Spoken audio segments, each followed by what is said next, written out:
All right, welcome back to another episode of PA Today Sports Talk. I'm your host, PA Today, John, and we're going to get right into it. We got the Big 7 WPIAL single-way champions in the house. We have head coach Luke Travelpiece. He brought along some of his Rams players.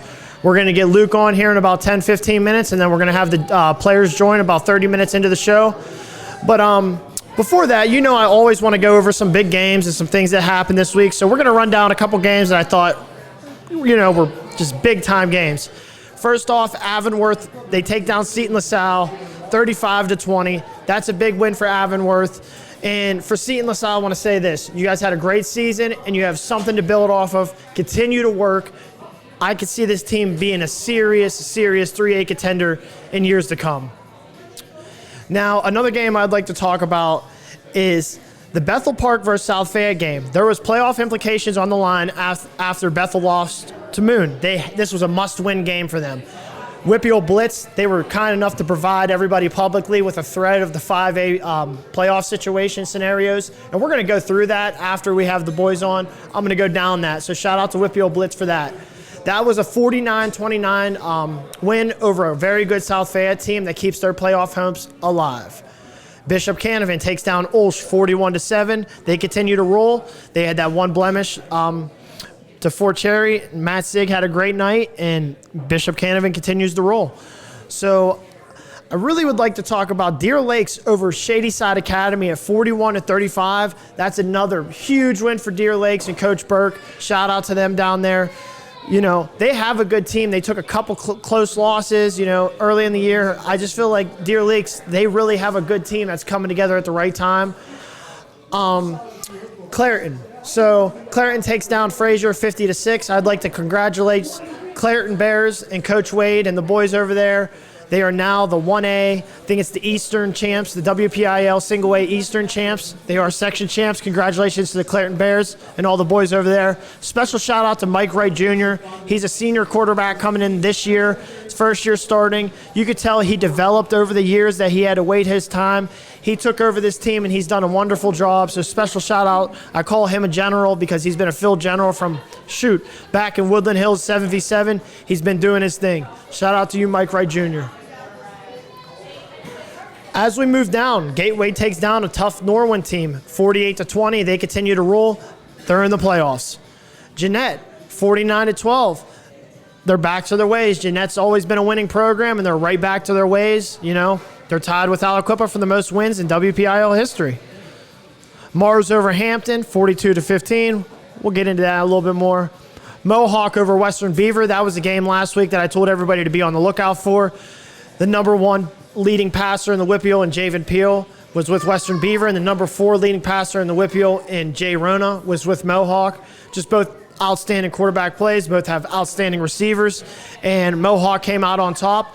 But they thought there was going to be a quarterback battle in this one. It ended up being, a battle on the ground because the weather, you can never prepare for weather in Western Pennsylvania. So special shout out to Justin Boston from Mohawk. He carried the ball 40 times for 184 yards, and that kept, Mohawk's section championship hopes alive because they had to win this game in order to meet Neshannock next week for a section title, and that's big. Next week, we are going to have, I'm going to get into this in a little bit, and I'm going to break it down. Next week, we will have Neshannock versus Mohawk for the 2A section championship.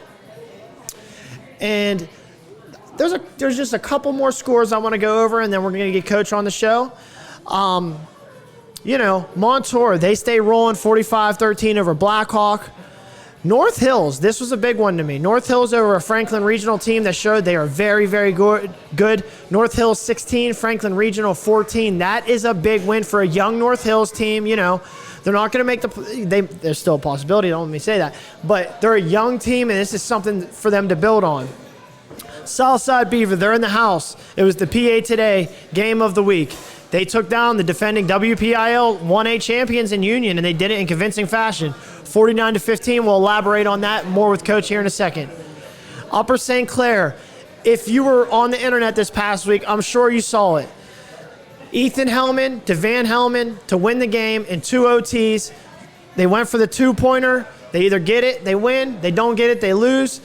Like I said, Ethan Hellman throws it to his brother for a toe tap, 2-point conversion to win the game over Moon, and that is a big-time win for USC. So at this time, we're going to go ahead and invite the head coach of the 2023 Big 7 Single A WPIAL champions. Head coach Luke Travelpiece is now going to join the set. At this time, I'd like to welcome to the show head coach of the South Side Rams. And you know what? The Big 7 section champions. I want to congratulate you publicly. Yeah, congratulations, Luke. He's joining the show, and thank you for joining us and bringing your players along. Yeah, thanks for having us. We were talking about doing this for a number of weeks, so worked out very well that we're able to do it this week after clinching the section and be able to talk with our players about that. I know they're excited. I'm excited. Yeah, I'm excited as well, man. So I didn't have to write much of a script. I graduated from here, so I'm just going to take it over. You took over for my ex-head coach in 2016, Glenn McDougal. Mm-hmm. First, I want to just ask you, what was it like taking over for a legend, Coach McDougal?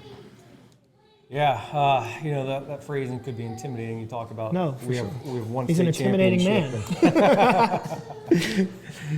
Yeah, he likes that reputation. But you know what? It was a really smooth transition for us. So when he came back in 2012, he had asked me to come on staff. I turned him down a number of times. Oh, wow. And joined in 2013. Yeah, so I was at Geneva at the time. I was running backs coach. Okay. And so what happened was... So you had a chance to coach me, and you said no. I did, yeah. I'm just joking with you. I said, listen, Coach, I know who your quarterback's going to be. Oh, come on. No, I was joking with you. No, it's I know, good. But go ahead. We're playing around. I know. Yeah, so we, I came down in 2013, and the staff just is a great cohesive staff. A lot of the same guys that came back in 2012. I see that now, man. The same, the same Coach group. The same all them guys are still there. That's awesome, Coach Smith, yeah. Coach McDougal's around. We've had a couple guys that have been able to come and go. Coach Melnick was with us for a number of years. He's now leading the junior high program. So to have an alumni that understands the system and from the bottom up, it's so big for the entire program. So let me ask you that. Have you guys started to incorporate that in your junior high programs, your youth programs, try to get that terminology going early? Yeah, 100%. So the more successful you're going to be is when you can implement that at the earliest age possible. So we definitely do it in the junior high program. We have a lot of in fact, we have our two youngest age groups right now are Division II and Division III age groups playing in their second round playoff game. Oh wow! So they're both doing well. Both doing well, but both using a lot of the same concepts. So when these guys grow up, they're going to be familiar with it. Yeah. I think that's one of the most important things to having a successful program is starting it early. So by the time they come to 9th grade, JV, they know your terminology, so you can teach them what you want to teach them. But I want to take it back now. Mm-hmm. When you stepped in the doors, you were already there as a teacher because you were there when I was in high school. You just weren't involved in the football program yet until the next year. When you took over as a head coach, what was the first thing you wanted to establish, knowing, Southside has a rich tradition, but what was the first thing you personally wanted to establish in this program?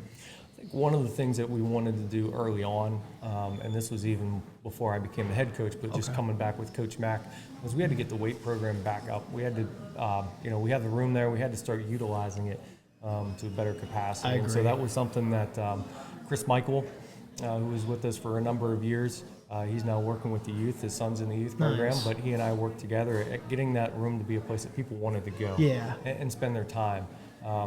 It kind of went by the wayside for a number of years. No, Luke, because coming from that school, I'll tell you, you're absolutely right. There was a lot of years that weight room was empty at 5:30 in the morning. I'd be in there. Coach Mack pushed Devin and I to get in there, and that's something having him around. Does he still push the guys hard to get in the weight room? Absolutely. Because he was doing that when I only had him for a year, but he was big on that, man. You got to get in there. You got to develop your body, right? And so one of the things that we're now looking at, specific to the weight room, is trying to get all of our athletes doing the same program or a similar program, because a small school like us, You can't be doing a sports-specific program. We have too many guys that are doing playing multi-sports. All of our guys you got are Brody here. playing basketball. You got a bunch of multi-sport athletes. They're all basically ACs. Isn't he a Wrestling, three-sport basketball, athlete? baseball, Wrestling, yeah. They're all multi-sport, especially single A. You understand that, so you're trying to kind of work that around them and mold that around them. Absolutely. The program. Okay. So the first year wasn't, it's a building year. It's your first year you're in there. I think you guys were about 4-8. Then you start to build. Your third year, you guys make it to a WPIAL championship. It was a tough loss, and it was to Steel Valley, a very good team that year. They had very good players, but can you talk about what you learned going to a WPIAL championship just in your third year? Yeah, I think there's a large part of that. Our offense that year, very similar to this year, we have a lot of experienced players, a lot of smart players, players that were able to understand the system and the concept, so we could implement things very quickly and easily to take advantage of what we were seeing up in the box. The more that we learn how to teach these wrinkles and make them a smooth transition has helped us in this year. So we can have a tag and we can call something without ever having to rep it. Yeah. And our guys, because they understand how the system works, they're able to have success. Defensively, that year we really focused on getting lined up, reading your keys, and just flying to the ball, right? So we weren't trying to do too much. We tried to simplify, just allow our players to play. Yeah. And the following year, we brought in Mike Comiso to take over that side of the ball, and he's taken that and just taken it to a whole different level. And you can see from that year until now how our scoring average on defense is just gone down. Well, it's like 8.4 right now, and you guys, I say it when I'm reporting on you guys, all 11 hats fly to the ball. You guys must preach that. Is that something you preach? Yeah, that's something we preach from day one. I'm sure every program does it, but we do the double whistle. Not everybody buys into that, Luke. If you're not doing it, you're doing up downs. So, during camp we have a double whistle. If you're not going to the second whistle, you're doing up downs or run something. And we talked to them on Thursday. Coach Coleman said, listen, this is the game that we're building for. When we talked to you in August about we need all 11 hats running to the ball, it's for moments like this. And so our guys have bought in. They knew what they're capable of, and so it's easier to get kids to do that when they know what's in front of them and what they can do. Well, let me ask you this. Is it fair to say that 2018 group was a special group? Absolutely. You want to talk about, because we like to bring up, some past. You want to talk about some athletes that came through there that just were some special guys for you that helped, lay the foundation, because that's ultimately what they did. Yeah, so that group had a ton of just great leadership. Again, those were guys that they kind of fit our mold. They weren't the biggest, but they were tough, smart, disciplined, executed, and they played for one another. Yeah. Okay. I got a text today from Jake Botkin, who was the fullback on that team. He was a conference offensive player of the year that year. I think he ran for 22 touchdowns, 23 touchdowns, something like that. Something crazy, yards. Yeah, like his stats were outrageous. But to him, it was all about the team. It was all about the execution. It was all about the W at the end of the game. And so he texted me this morning. I'm so excited for you guys. I'm excited to watch you guys play. I want to be able to see you in the championship. Right? Yeah. His leadership, along with that of Josh Hillard. Josh came back and coached with us for 2 or 3 years. Then he realized how much time coaching it's takes. consuming. And he's like, what? I'm 22 years old. I think I'm going to do things that 22-year-olds do. But, Josh was just another. He was in the weight room every single day. I had to tell him, Josh, you're doing too much. Chill out. Right. You need to, an hour and a half a day is all that your body really wants. For sure. I love to hear that. But he was a kid that was just in there. He made himself an explosive athlete. We had on that team Nate Roy.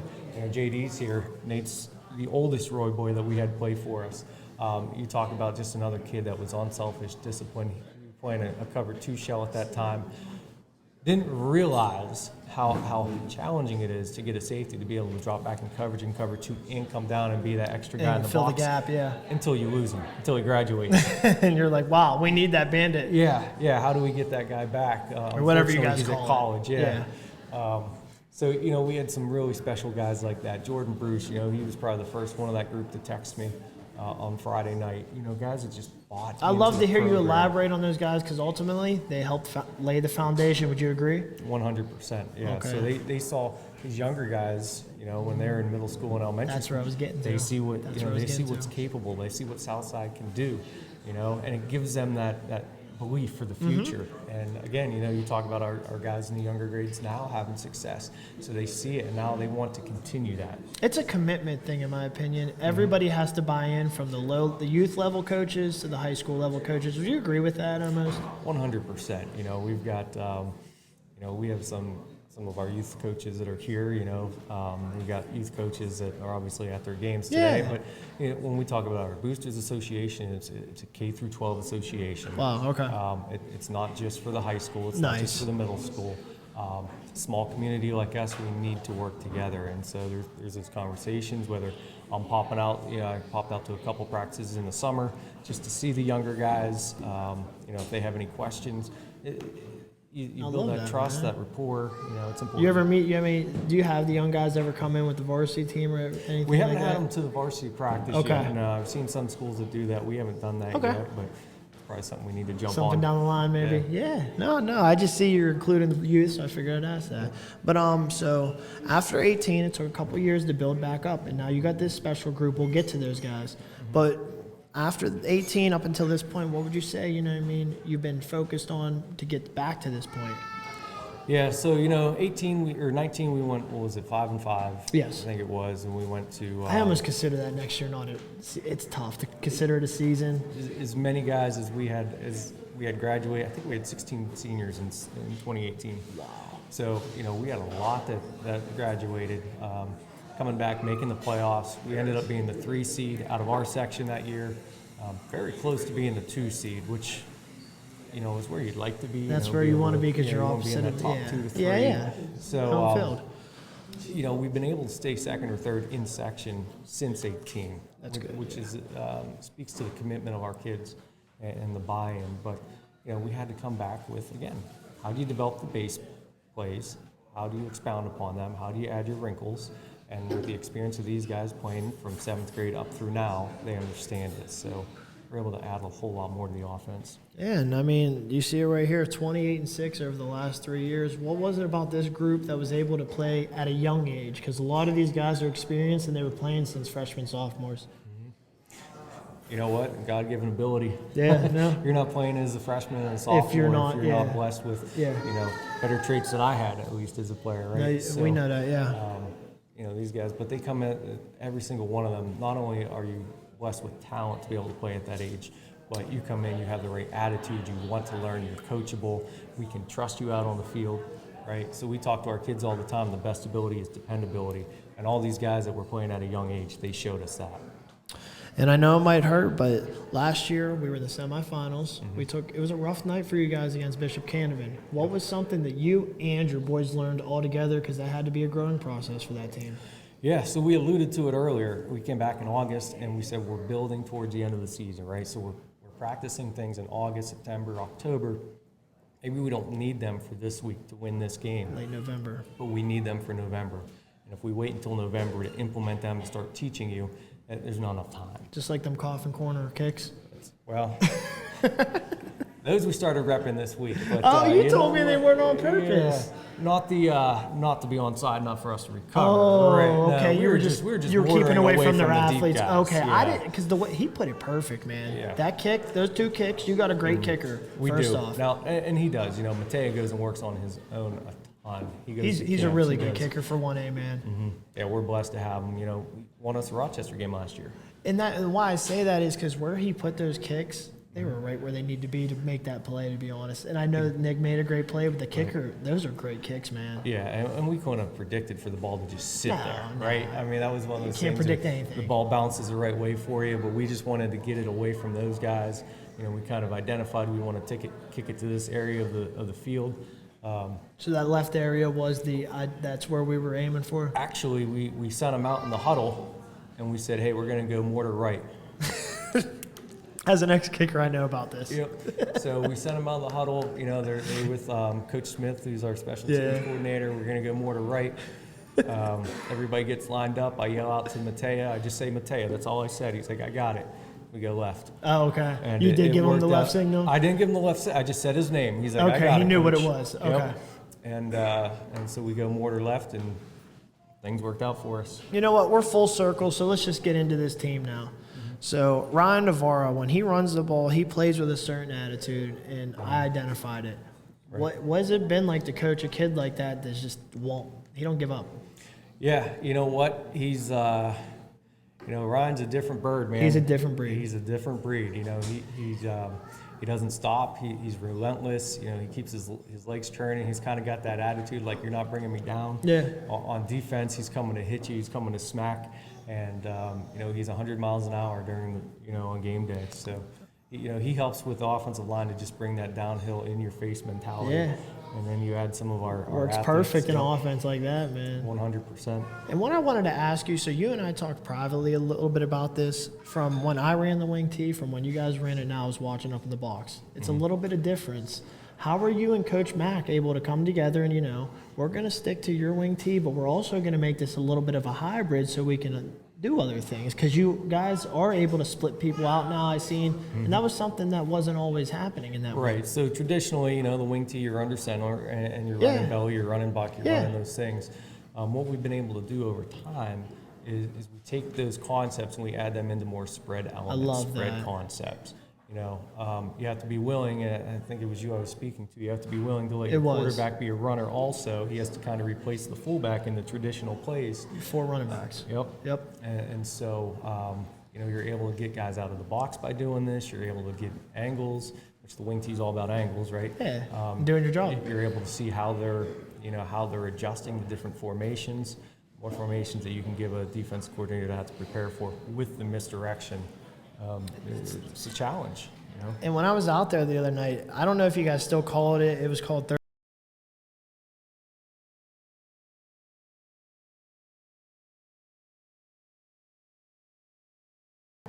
So you want to talk about what type of kid Brody is, because not every kid can play that wing tee quarterback.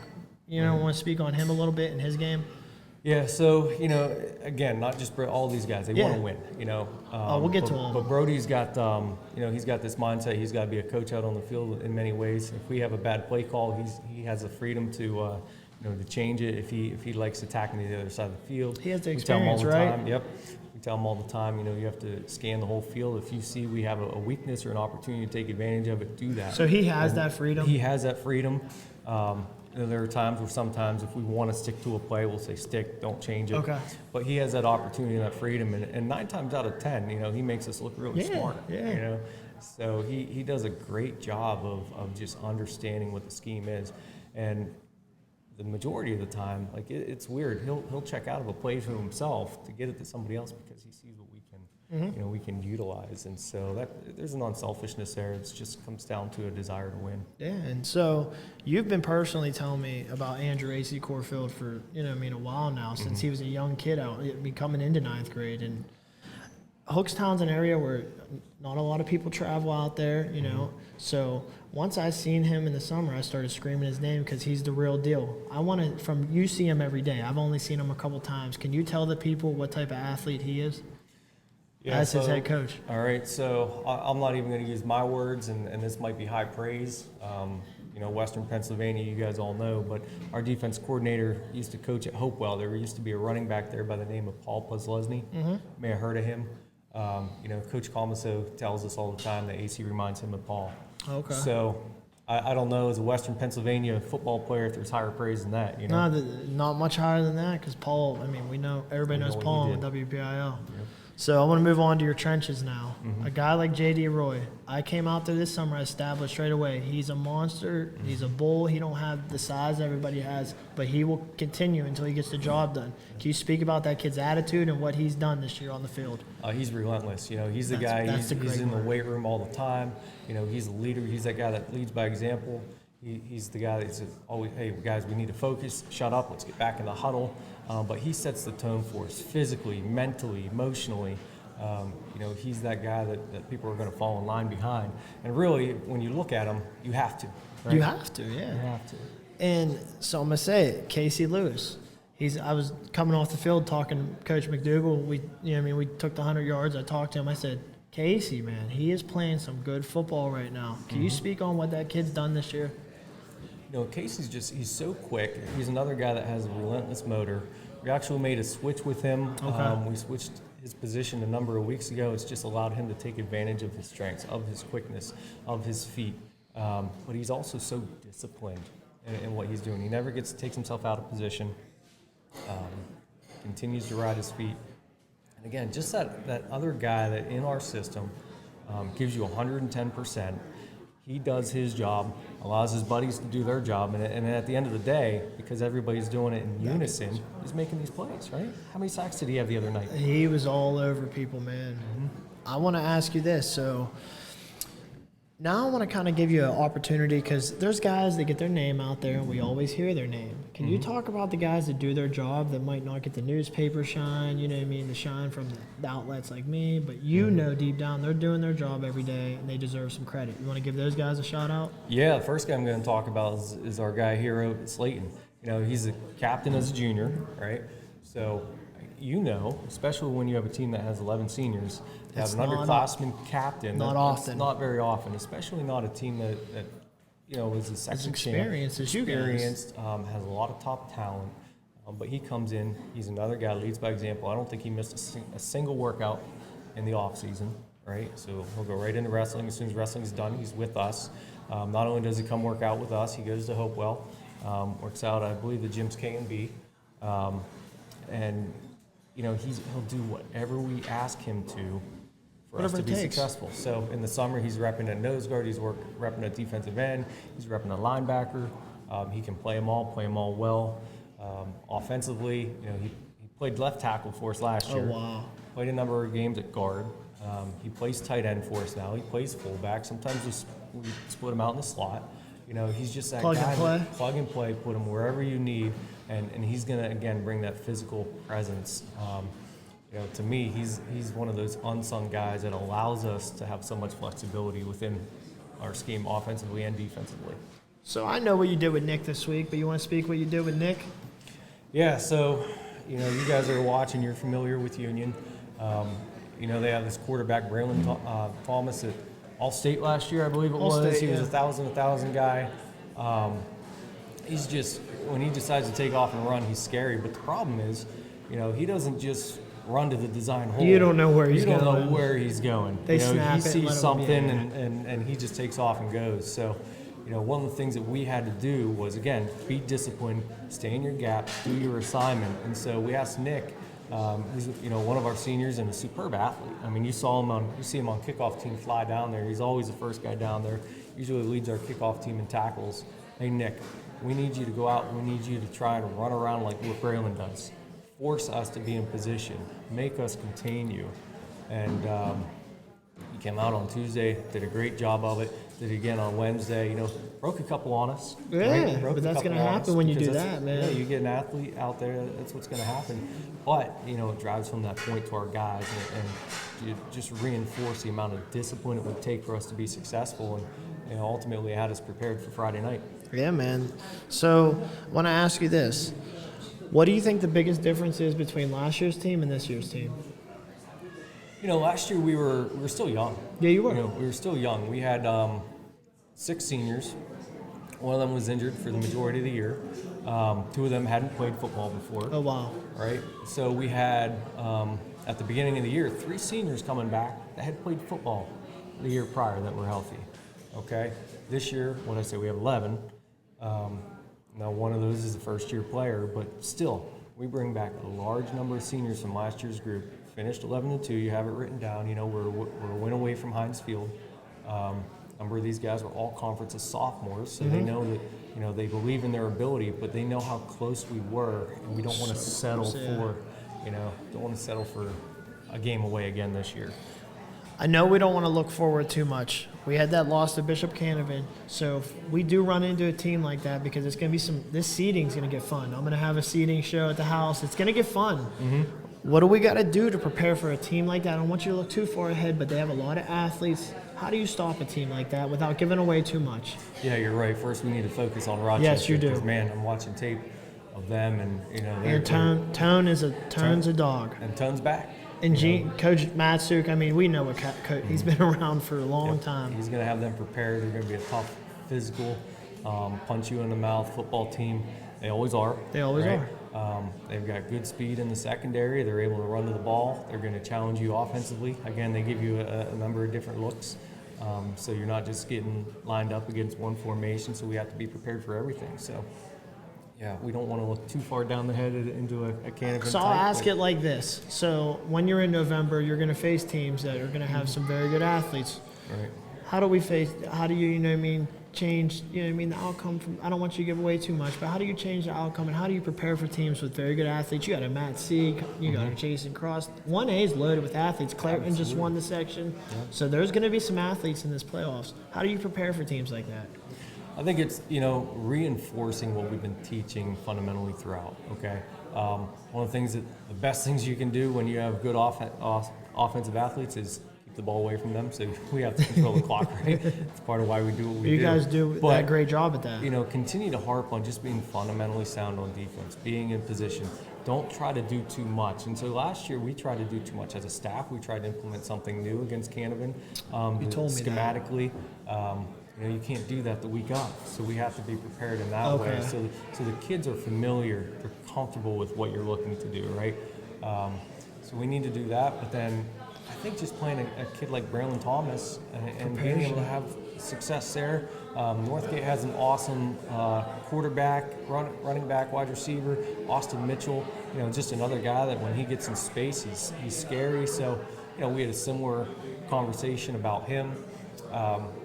These guys facing these type of athletes help prepare you. Absolutely. No, I agree. So something, you already talked about it, but I want you to elaborate a little bit more because this team has not let up more than 2 touchdowns all year. Right. Go ahead and speak on that defense. Yeah. Well, again, you've got dogs. They want to get after the ball. Our defensive line. Nasty. They're mean. That's what they got to be. I mean, in my opinion, they're all performing at an all-conference level. They are. Right? They're all performing at an all-conference level. We've got all-conference, 4 all-conference defensive linemen. We've got all-conference linebackers, all-conference secondary guys, right? We start putting Brody on people don't even throw Brody's way sometimes. So when you have it at all 3 levels and you don't have a weakness on defense, it's very tough. High school football, especially Western Pennsylvania, if you can eliminate the big play, force teams to try to drive the length of the field, you're usually going to have a lot of success. Especially when this weather starts to kick in. And then, so I was there. I heard you speak to the team after. I said, all 11 guys do their job. We get this done. Do you want to speak about how important it is in that offense you run for all 11 guys doing their job? Yeah, so, it's predicated on misdirections, predicated on, trying to get the defense out of position.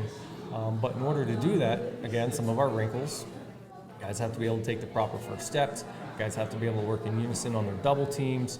If we're running a counter, you get knocked backwards, you knock off our trap man. Yeah, right? One guy doesn't do their job. One guy doesn't do their job, and it doesn't look pretty. But, man, when they're all doing their job, it looks very pretty. So Luke, this is the last question I got for you. Moving into late November, or early November, then hopefully late November, where do you want your players' minds to be? Focused and hungry.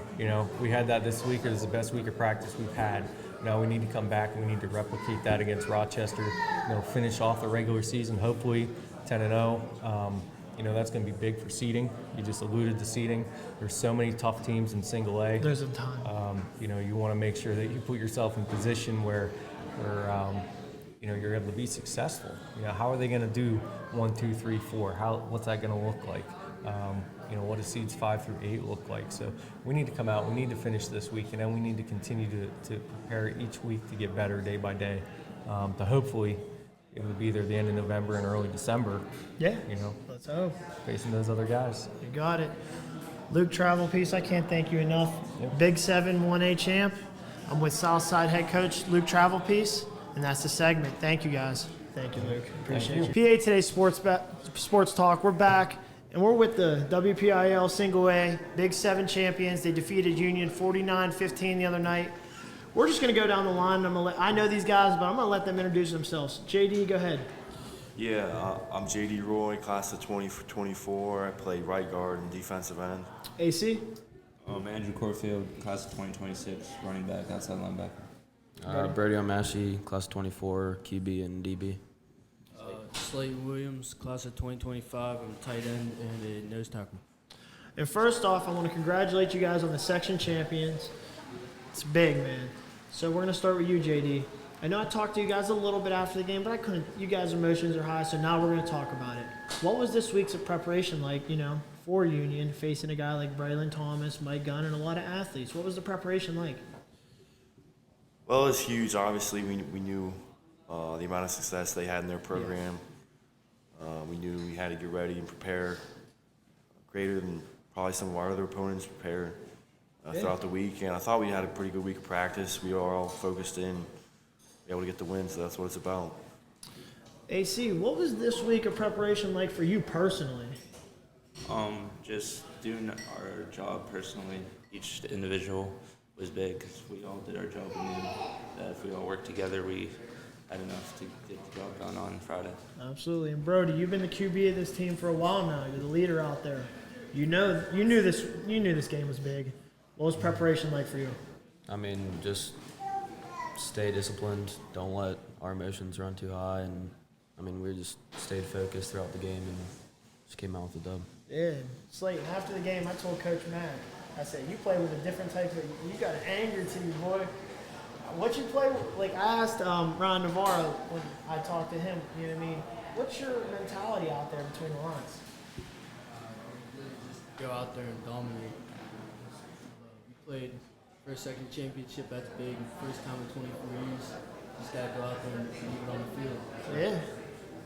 So, boys, when Southside was winning when I was, in high school, we would go to the creek, ride some quads. What do you guys do after a big win now? Because I got to know. I haven't lived there in about 10 years now. JD, you want to start it? What's Southside do in Hookstown? Because I grew up in Hookstown. I went to high school with Southside. What do you guys do after a big win? Is it quad riding, going to the creek? What are you guys doing? Yeah, man, we enjoy it. We live it up. I love our community. It's like our own little bubbles, Oh, I love Hookstown. We're a really tight-knit community. And Yep. Yeah, we have a really fun team. A lot of fun personalities in the locker room and stuff. So it's really nice just hanging out with the boys after a win, just getting it done, AC, what do you do off the field, man? Like, after a win, you get a big win. Do you do you have a hobby?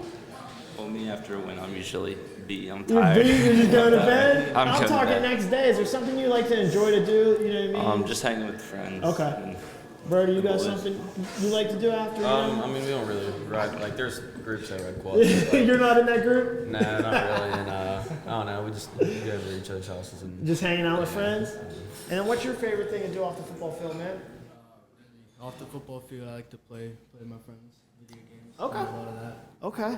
And this group's been building for a long time, with you two being the class of 2024. I'll start with you, JD. So you guys are the oldest of the group. What's it been like? Because you've been through some things, you've been through some tough losses in the playoffs. What's it like this year to just run the table and go undefeated and win a section title? I know you got Rochester next week. Coach Mack will smack me if we look past that. So I just want to ask you, what's it like being Big 7 champions? Yeah, it's great. And, I think everybody's now seeing the fruits of our labor. It's not just this year, but probably the last 2 or 3 years. Me and Brody and all these guys have been blessed to play with some really, really good talent. The other classes, the guys that have graduated. And we've just been able to permeate a culture of, hard work, in the dirt, tough-nosed team. And we're able to just keep improving each year. And, section champs, finally, senior year, it's awesome. Man. AC, give it to me. What's it like to, you're a sophomore. You're a section champ. What's it feel like? Yeah, it's a great accomplishment. I mean, last year we were unsatisfied with how we finished, so we came out this year, worked over the off season, and start to see it pay off. It's huge. Brody, it's senior year. Like I was talking to him. What's it feel like to, we got more goals, but you got the section out of the way. What's it feeling like? I mean, it feels great. Last year we didn't really play that well against Laurel, and that was the section championship there. And it just feels great now. And like he said, you didn't play so well in the section championship last year. What's it feel like to come back and have a great week of preparation and take it home? It feels great. I think we prepared a lot better this week than we did last year. We played Laurel and it showed. We came out there with a big win. Got our first section championship. For sure. And let's have some fun. JD, who's the funniest guy on the team? He's a headache sometimes, but I gotta go with my boy Chase Knox. AC? I'm gonna second that with JD. You gonna third I'll it? probably say Nick McKinley or Dom Caldwell. Okay. That was a good one too. I'm gonna have to That go was with a good Chase. one. I'm gonna have to go with Chase too. All right, and we all heard who the unsung hero was. Nick, you want to talk about what he did this past week? You know, recovering two kickoffs, big kickoffs. I mean, it was huge. If you seen him running around Wednesday at Yeah, practice, coach he was telling me he was he emulating was giving Braylon. us a look, and he was running back sideline to sideline, and He with said he that- broke a couple on you. He did. And when practice was over, he looked like he had just played a game. After Hey. he was, That's the real and deal. he got us ready, and he gave us a good look. And you know, everybody wants to play in the game, take all the reps on Yeah. Friday nights. Nobody wants But to be there's so many scout other ways to help out the team, and the sooner you realize that, sooner you can really be an aid to the team. Scout team's important, man. It really Sure. is. You want to talk about Nick a little bit and what his performance meant? I mean, yeah, every time he gets on the field, he's always giving 100%. He's great for us on special teams, always running down the field and making plays for us. Can you speak on his performance a little bit, Brody? I just want, give him a little shine. Yeah, I mean, we call him the go-get-it guy, and so he doesn't have a role on kickoff other than just Go get it. the I love it ball. because I asked Luke, I said, what he's playing, man? He goes, we were kicking away, but it wasn't to recover it. It Yeah. just kind of worked out like that. What would you say about Nick's performances this past week? First two kickoffs of the game, it was big, being able to recover twice and capitalize on both those, going up 14-0 before they even got the ball on offense. So, I mean, it was a huge role by him covering those two kickoffs. Yeah, man. Who's the most serious on the team, JD? I'm gonna have to probably go with myself. I was going to say, every time I see you, you locked in. You going with him? it's But everybody, is definitely that JD. fair? We're all going with JD? Okay. Most outgoing. Outgoing. Yeah, because I know it ain't Brody. Outgoing. Yeah, I know it ain't either. Ain't none of y'all. I would say Ryan. Ryan? Yeah. Yeah. Okay, I can that's see good. that. I can see that. Okay. Now, we're heading into Rochester week. Rochester versus Southside. That's been a rivalry since I've been playing. It's going to be a battle. It's always a battle. What do you guys, like Coach Mack said again, you got a game coming up this week. What do you got to do to finish the season perfect, JD? Yeah, and they're not just gonna hand it to us either. Nope. They don't really care that we beat Union. Nope. They're gonna come, give us everything they got, and they got something riding on this week too. So Yeah. it's gonna be a good game. Real tough game last year. That was probably one of my favorite games to play in. Wasn't it real low scoring and muddy? Oh man, it was so. It was fun. like 6-8 I or had so much fun 14-8, in that something game. like that. 10-8. 10-8? 10-8. Yeah, I knew it was something. AC, what's it going to be? What do you got to do, to get past Rochester and let's finish this season perfect? I mean, we just have to come out another week of good practice, work hard, get better, and do our job on Friday. Let me ask you this, Brody. I know you guys won, but just like Coach Luke said, there's still guys stepping the wrong way, a couple things going wrong. Yeah. What do you got to improve on as a team? I'd say just stay focused because, I mean, we're feeling good after this win. Yeah. But we can't take it for granted. And, I mean, Rochester, they got their running back now. Yeah, Tone's a it's dog. It's going to be even tougher. Yeah. And what do you think you guys got to stay focused on to keep this going? Really, I think it's just discipline, small things like staying on sides, but then also we got to stay disciplined and keep everyone's head cool, whenever Rochester starts. If they start, getting dirty and all that, we got to keep our heads on straight and not give up any stupid penalties that could put us in a bad position. Okay, so my senior year, Coach McDougal was my coach. I got to ask, what's it like being coached by Coach Mack? Oh, it's great. He gets on the younger guys sometimes, and it's great to have a, coach that obviously knows the offense. He demands, I've been there. like us to be almost perfect. Yeah. Especially us older guys. That's what he expects. And even if you do something correct, we'll take you over and show you here's how to make it even better. And it's just great to have somebody that experience. And Oh, you're never going to get it 100% right. yes, sir. There's always going to be a way to go better. What would you say it was like, having Coach McDougal around? I mean, he's a great coach. He's been around the game for a while now, Yeah. so to have that experience is great. And he always says to be great, you gotta be good all the time. So he's always preaching that, and which is true. And I believe that we need to do that to be great. Brody, for you, what's it like having Coach McDougal around? I mean, it's great. I mean, he's a head headache most of the time, but I'm with you, brother. He would tell you. yeah. I mean, he's experienced. He knows No, what he's I know. talking about, and I mean, I'm playing with you now. he really harps on just not being satisfied, and he's important to us. How you like Coach Mack? He's a great coach. I know that for me personally and everyone that's out there on the field, he's going to hold everyone to the level that they should be playing at, and he's going to make sure everyone's giving 100% no matter what they do. So I got 2 questions left for you boys. Now I want to ask you about your head coach. What's it like playing for Coach Travel Piece, JD? Yeah, man, we got a great coaching staff. I love how we all, players and coaches, work together. Coach Travel Piece is a great coach. You know, he's been coach for about 7-8 years. We came as freshmen, the team is on the come up, and it's just been great to work with these coaches and been pretty good. So I mean, worked out all right. It's worked out all right. AC, what do you know what I mean? What would you say Coach Travel Piece's philosophies are in his way of coaching? Could you give us something? I feel like he just tries to get the best out of us, and he just schemes well for us and knows what we do good. Yeah. So he tries to put that out on the field on Friday. And Brody, for you, what's it like playing for Coach Luke Travel Piece? I mean, it's great. I mean, he knows what he's talking about, and I don't know. I mean, it feels good. Yeah. Same question for you, Slayton, man. I got the same question. I want to know. I mean, it's awesome. I mean, he knows he's doing really well. He's really patient with everyone whenever we're moving guys around. And he makes sure that everyone knows what they're doing before we move on to the next play. So. Yeah. So my last question, so when Southside's winning, Hookstown's going to travel. They traveled for you guys the other night. You want to speak on what this community's, you know what I mean? They're traveling with you guys. They're behind you all the way. You want to speak on what that means, JD? Yeah, we love our fans, our students. We love for them to have fun, and usually that happens to be we're victorious. So Yeah, man. They don't show if you go. I'll tell you that right now. You probably know that firsthand a little bit. No, I know, man. I've been on some bad teams over in Southside. Believe me, we went to the it's playoffs huge. one time in my career. I know. It's huge. Yeah, we enjoy every bit of it. So. Yeah. AC, what's it like having the community have your back? Oh, it's huge. I mean, we love our community. When they come out for our games, I mean, it's huge for us. It gives us confidence that they're behind us to perform for them. And Yeah.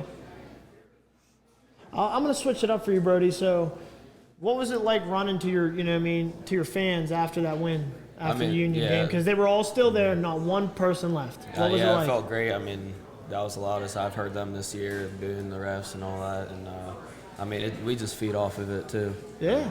It gives us a great boost. And what would you say, having this community behind you, what's it mean?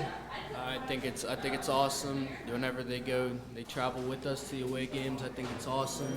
Just someone makes a big play, you make a big play. You just look up, you just hear everyone cheering your name, everyone cheering for you. I think it's awesome.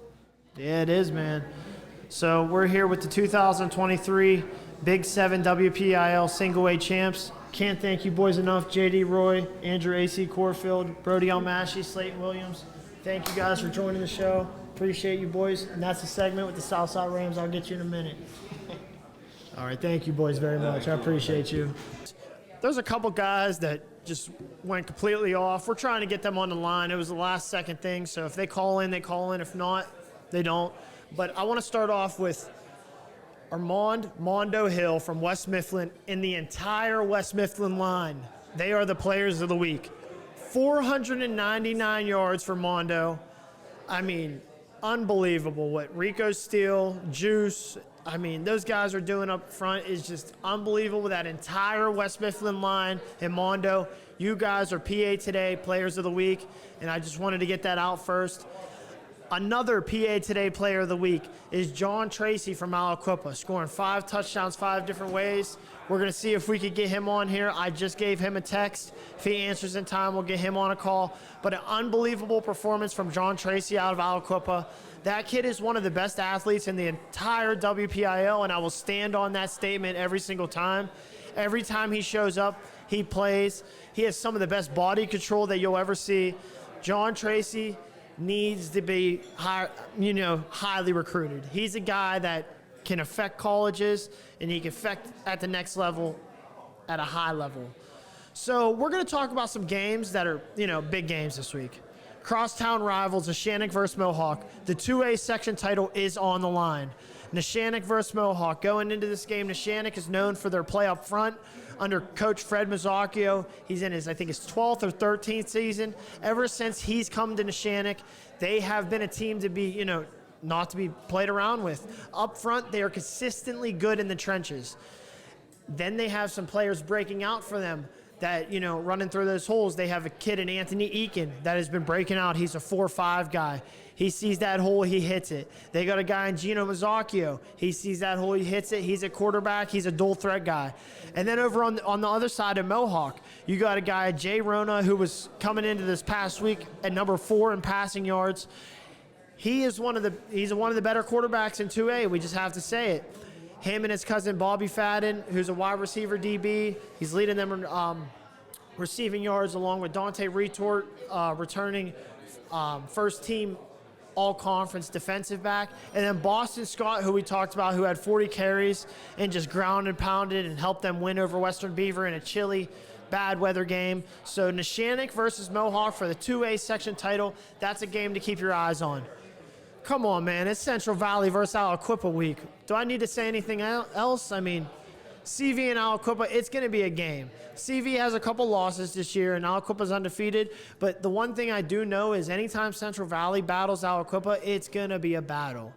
There's not going to be – I don't see this being a blowout because I see Central Valley coming into this game angry, wanting to really take out Aliquippa. So I see this being a game, and Aliquippa's rolling right now. Quentin Shee's good. I'd like to give a shout out. He is now the all-time leading passer in Aliquippa history. Congratulations to you, my man. He's put in a ton of work, and it was just awesome. He threw the pass actually to his little brother, Pook, and his older brother, Darian Fields, actually called the play. So that was a very special moment for Cheese. Shout out to you, my boy. Congratulations. Out of all the names that come out of Aliquippa to lead that school in passing yards, that is the real deal. Congratulations, Cheese. Look, they got Tyke Hayes, they got John Tracy, they got Brandon Banks, they got Big Bino, J.S. Williams, they got Harrison Walker, they have DeMarcus Walker. Aliquippa is loaded. Don't forget about Justice Starks up front, who has proven to be the real deal on both sides of the ball. Aliquippa is loaded. But don't forget Central Valley is loaded as well. Let's talk about a guy like Jance Henry Jr. He ran for over 200 yards this week as a freshman. He's a guy that's, over the next 3 years, going to be a very special WPIAL player, and he's coming into his own at Central Valley, and he's only a freshman. They have guys like Brandon Singleton, Mason Dixon you saw earlier on the show. He was on episode 1, I believe it was. He's a really good linebacker, really good with the ball in his hands. They have J.J. Work, who gets downhill, and just, he's a smacker. He's a striker. He loves to hit things. And that Central Valley team's not to be messed around with. Brendan Alexander on both sides of the ball is a real deal, player. So I expect this to be a battle. We move down into 3A. The section championship is on the line. Elizabeth Forward versus Bell Vernon. This is going to be another battle. Bell Vernon has that one loss to TJ, and Elizabeth Forward's undefeated. So this is for all the marbles, and I'm very excited for this game, and I just think it's going to be a battle. And like I said, I congratulated the Clareton Bears. I'd like to congratulate the Fort Cherry Rangers on being section champions at this time as well. Now, Evan Wright from Mars had a huge week at 283 yards rushing. I just felt like he deserved some shine. And then on the top passers, Nico Lamonde out of South Fayette. I know they lost, but he had 446 yards passing. That's nothing to sneeze at. Dennis Hawkins, Monessen, had 361 yards passing. Kulosheski from Bishop Canavan, he always does this. This is nothing new for him, 315 yards. And then we'll finish with Peyton Wayner at Central Catholic for 235 yards. He's been just electric all year. Right now, he's the 6A PA Today Player of the Year, unless someone takes it from him. I'm just going to put that out there right now. And we'll go over a couple top receivers here. Mike, I'm not even going to butcher his name. Mike G from South Fayette had 239 yards on 10 receptions, just a great performance. And then Peter Gonzalez had 6 receptions, 151 yards. He continues to do his thing, and he continues to be big. So I would just like to give a couple shout-outs to those guys. And at this time, I'm going to go ahead and call John Tracy from Aliquippa. We're going to get him on the line right now. This is live time.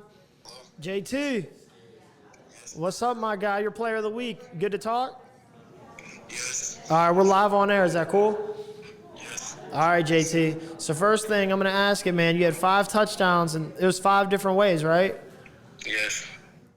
Man, I told these guys here, I told Dream Shots, I told my guy Grimey next to me, they were like, what? So tell everybody, how'd you score 5 different ways? What was it? Well, the first one was kickoff. My cousin Josh, number 12, I believe he popped the dude on Chartiers, and the ball flew up in the air, and I just seen it, and I just grabbed it. I caught it in midair. And you cribbed it? Took it out, yes. Yeah. What was the second one? The second one, it was a punt return, I believe. Okay. Oh, no. The second one was it was a pass. The receiving pass, it was a flare. Okay.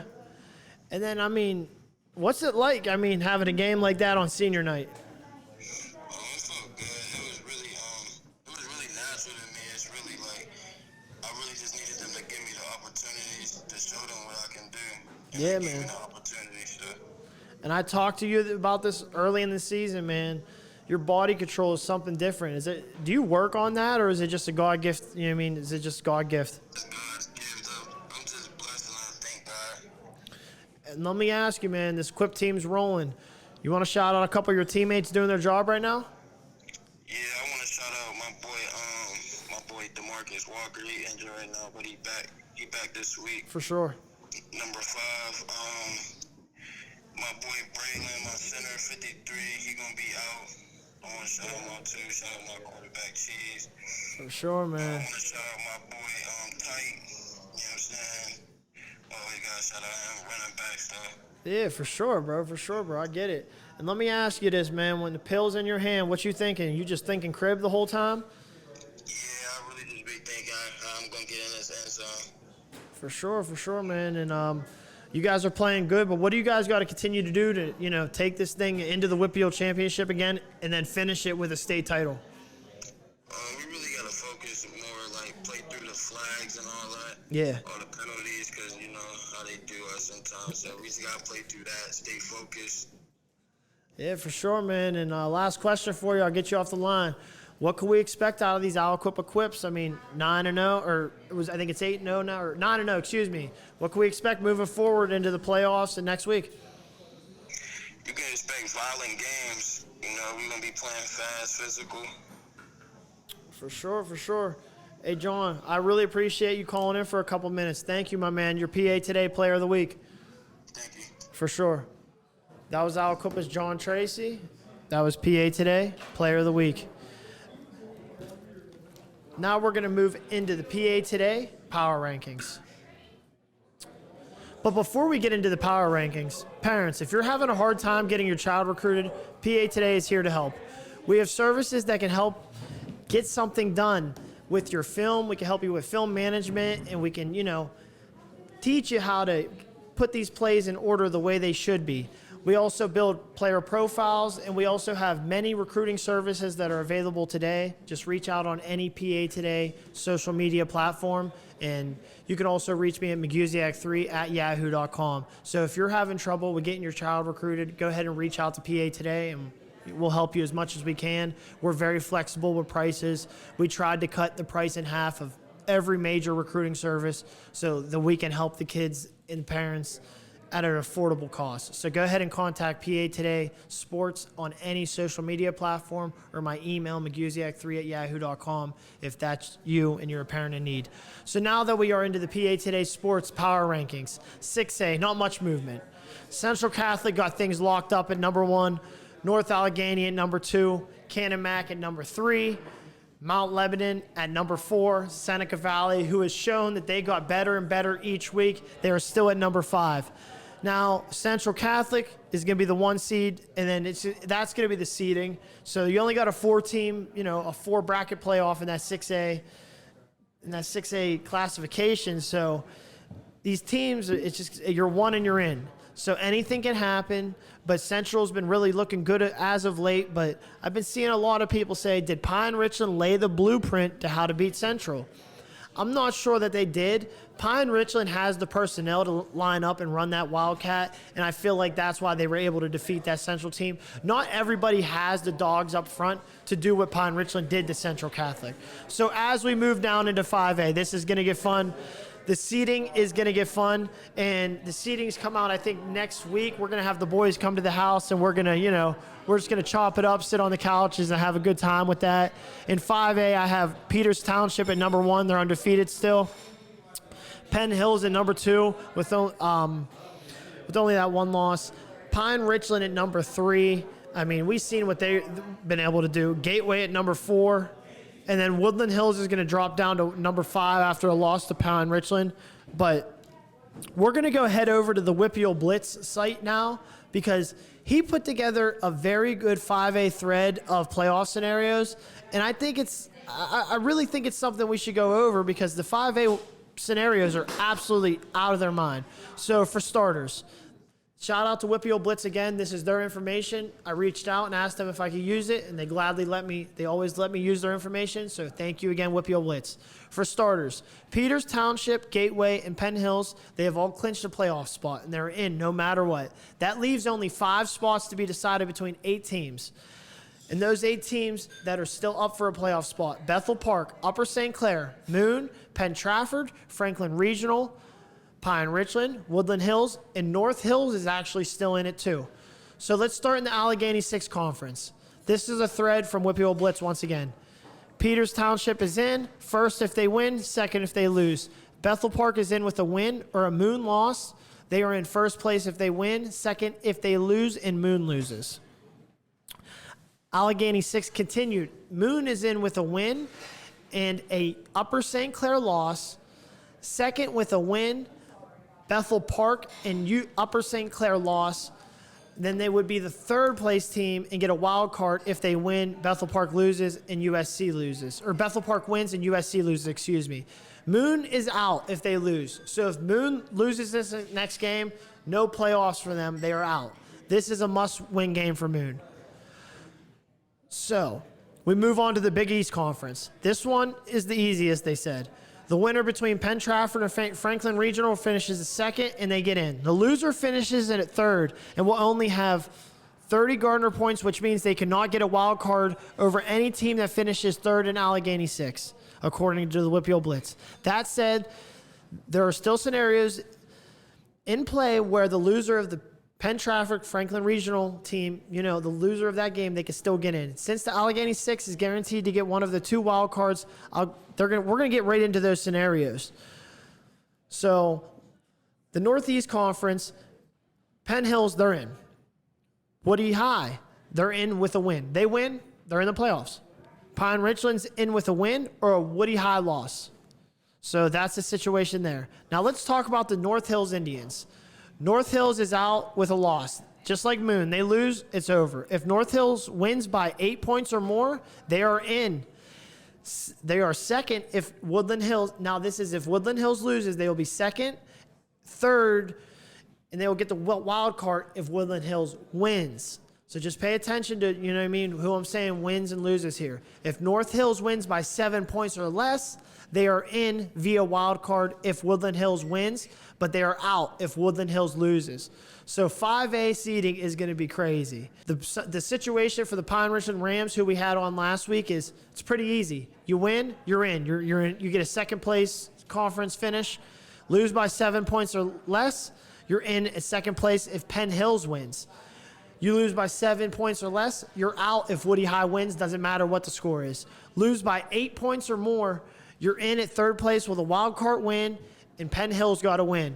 You're out. If you lose by 8 points or more and Woody High wins, you're out. So this is going to get intense, man. For Woody High, we finally are going to get to them. All they got to do, they win, they're in. But if Woodland Hills loses, things are going to get crazy.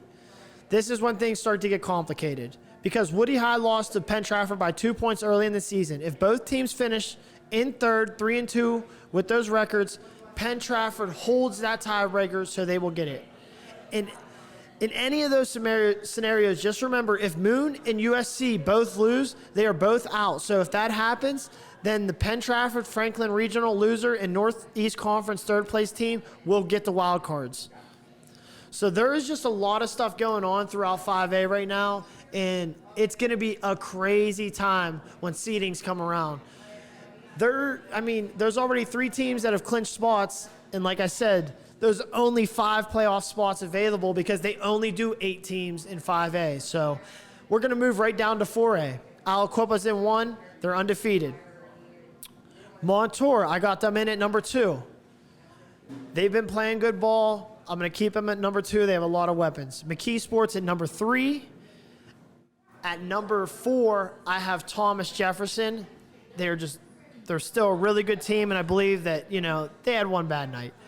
And then at 5, I still have Central Valley. I believe they're going to come out and give Quip a heck of a game.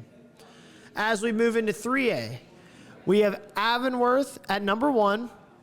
And then we have Bell Vernon at number 2. Elizabeth Forward at number 3. Avonworth and Elizabeth Forward are undefeated. Bell Vernon has that one loss to Thomas Jefferson. Elizabeth Forward and Bell Vernon are playing this week for the 3A section title. So that's going to be a game to keep your eye on. We talked about that a little bit. West Mifflin, you're in. I told you a couple more wins. You're in. They ran at number 5 last week. Move them up to number 4. East Allegheny, they move into that number 5 spot. Alrighty. At this time, as you can see, we're not in the studio. We did these in the studio, but I didn't think it was a good enough performance. So I said, hey, Dream, can I shoot it at the crib and, send it over? He said, of course. So here we go. Without further ado, it's the PA Today Sports AA WPIAL Power Rankings. Coming in at number 5 this week, the Monty Christian Saints. I know they haven't even had a bumpy year. It's 6-2. They lost to Stilton High Spire, who's the number 1 team in the state in single A, the defending PIAA single A champions. Really good team. And like I said, that was week 0. If you go back and you watch that game, take away that first half, totally different game. But that's not football. You got to play football for 4 quarters. And Monty lost on that day. That was one of their losses. The other loss came to Steel Valley in a hard fought. It was just a really, really gritty game. I think it was about 16-7. I don't have that off the top of my head. I can probably get one click and get that up here. But yeah, 17-6. Yeah, I was right. But anyways, that was their other blemish. So they are at 6-2, and they are the number 5 team according to the PA Today Sports Power Rankings. Why are they the number 5 team? Well, it's simple. They got athletes across the board. They have a Gabe Jenkins, freshman, class of 2027, recently Pitt offer. A lot of talent on that team. We move up the class of 2026, another Power 5 guy. David Davis, he got the Power 5 offers. You move up the class of 2025, Deshaun Burnett, he's got the Power 5 offers. Their quarterback, Steven Vanderveer, he's a class of 2025 guy. He's come a long way, and he's developed a lot. Another guy I'd like to speak on, class of 2024, Chavon Allen. He was on our top 100 preseason list. He's just a playmaker, absolute, just a baller. The Monty Saints are a team to be reckoned with, and I can't forget about Fred Woodwork, I think it is. He's just phenomenal up front for them. He really helps those guys in the trenches. The Monty Saints are coming. They're a 6-2. They're the PA Today number 5 team this week. And coming in at number 4, they took a loss finally. Coming in at number 4, we have Wash High. And, they had that number 1 seed all year. They had it, locked down, but that's just how it goes sometimes. You go all year, and you're going to get knocked off. It's football. It's just what happens. I mean, you're going to have a bad night here and there. I think Tristan at quarterback's been one of the top players in all of 2A. He's got my vote, for 2A player of the year, even with that loss.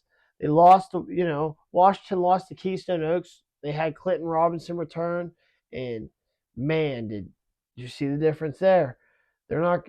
Keystone Oaks is 5-4, but they're not going to be a team that anybody wants to see in the playoffs at all.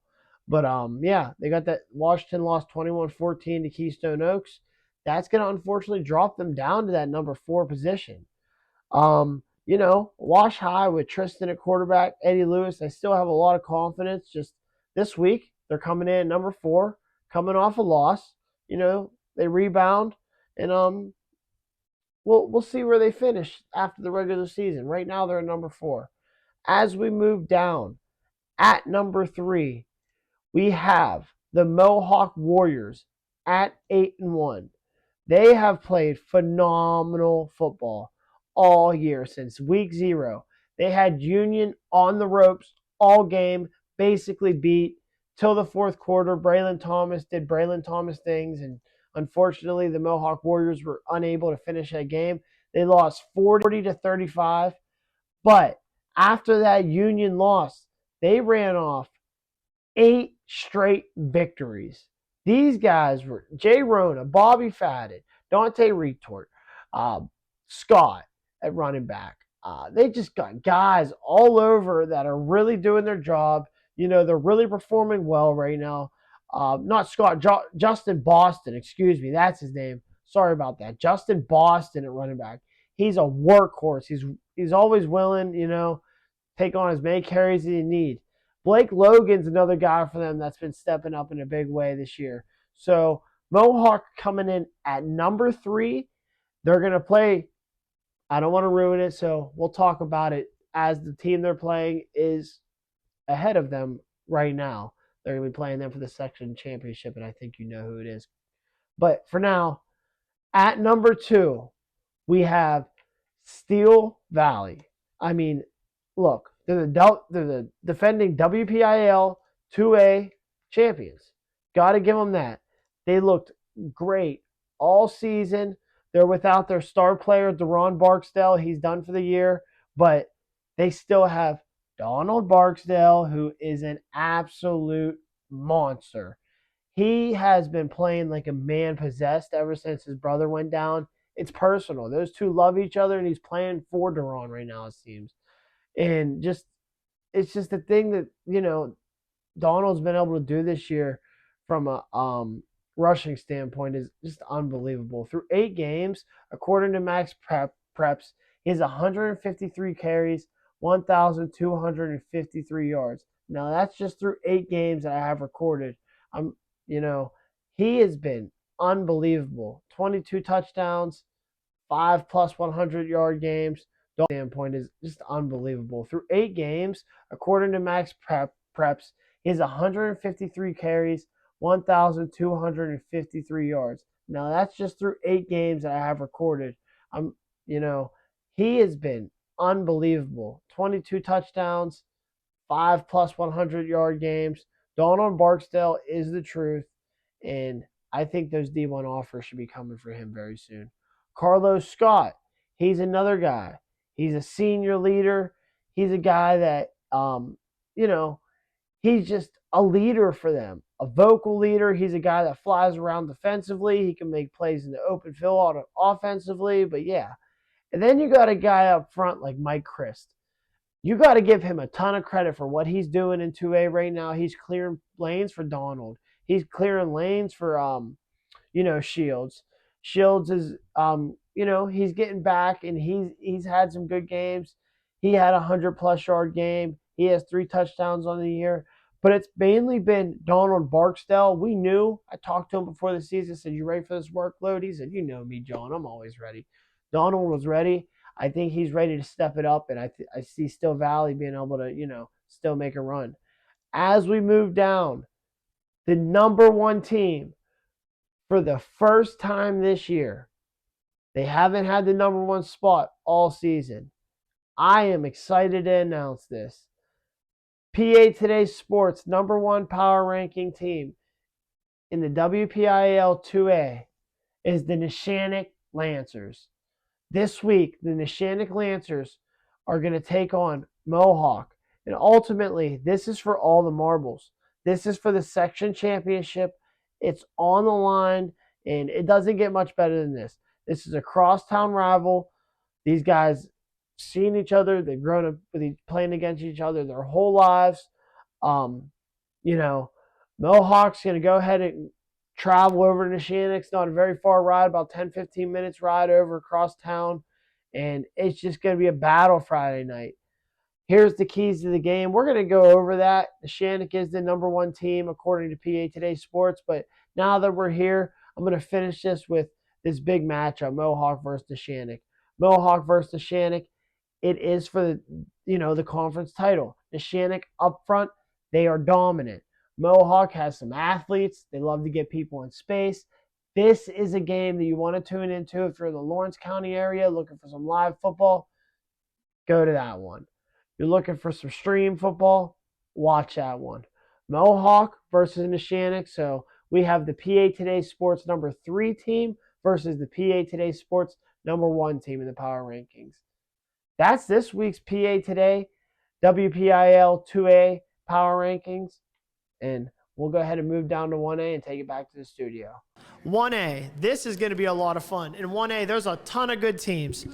There is a change in the power rankings. At number 1, we now have the South Side Beaver Rams after the impressive performance and the way they beat the defending WPIAL single A champions and Union Scotties. They are the PA Today Sports number 1 ranked team. Fort Cherry will move down to number 2. They're still undefeated, but Southside, I feel like the way they beat Union, they earn that number 1 spot. Bishop Canavan's in at number 3 as they have Power 5 talent on the field. Davion Taylor, Henry Barbish, Jason Cross, Cole Skesky, those guys are the real deal. They're going to be trouble in the play. They're going to be trouble for anywhere in the playoffs. Clareton's in at number 4. Congrats again on the section championship. They're a young team. Mike Wright Jr. is the quarterback. He's a senior. He leads that team, and I feel like they could do a lot of damage. Clareton is back, boys, under Coach Wade. Coach Wade's one of the best. Union's still in at number 5 just simply off of what they can do with Braylon Thomas, Mike Gunn, the athletes they have with like Dane Jonke, Jamel Mitchell up front. They're still in the power rankings at number 5.